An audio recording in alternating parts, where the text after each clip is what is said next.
mul praegu asju alustada. Aga see ei õnnestunud tal. Et see on siis minu maailm. Ja siin midagi väga valesti praegu. Aga ühesõnaga, ma hakkan siin kanalil tegema igasuguseid videoid, kuidas näiteks lukkudega jamada. Kui panete maha seal selline, vajutate enda käe peale, siis peaks olema teil kruvikeera, vajutate lukku peale. Ja kui te tahate, teised saaksid selle luku siis lõhkuda, siis panete alla enda puild, panete riieplokk ja saad kõik selle siis lõhkuda. Aga kui te tahate, et see tuleks nagu sirge rida selline, siis te peate panema ignoorienteer, panete riieplokk, selector selle peale. Ja kui te tahate teha donate'i ehk siis, et tahad, et keegi saaks su lokki sees annetada sulle, siis te paned mõlemad need. Aga just paned lukku, paned nii palju blokke kui tahad, oleneb lukus, see näiteks paneb 10 blokki kinni,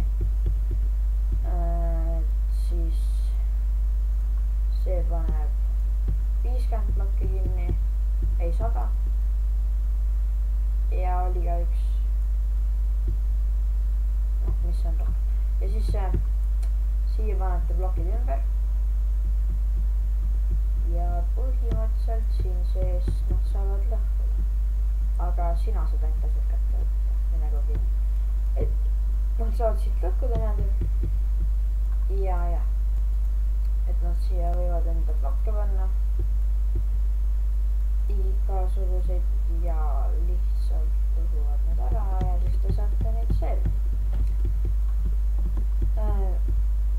Ma hakkan ka teiste sõpradega siin mängima natuke ja tegema videosid skänneritest.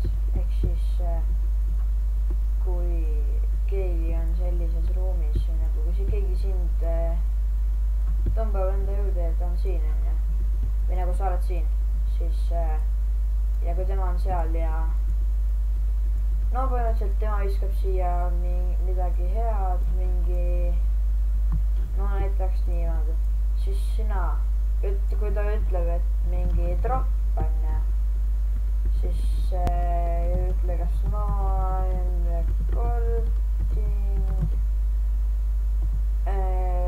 või siis lihtsalt kasutada nii lõppu ja riisvärk. Siis kui sa viskaksid asju maha, siis ta lihtsalt paneks sulle äkki, siis ta võtab su asju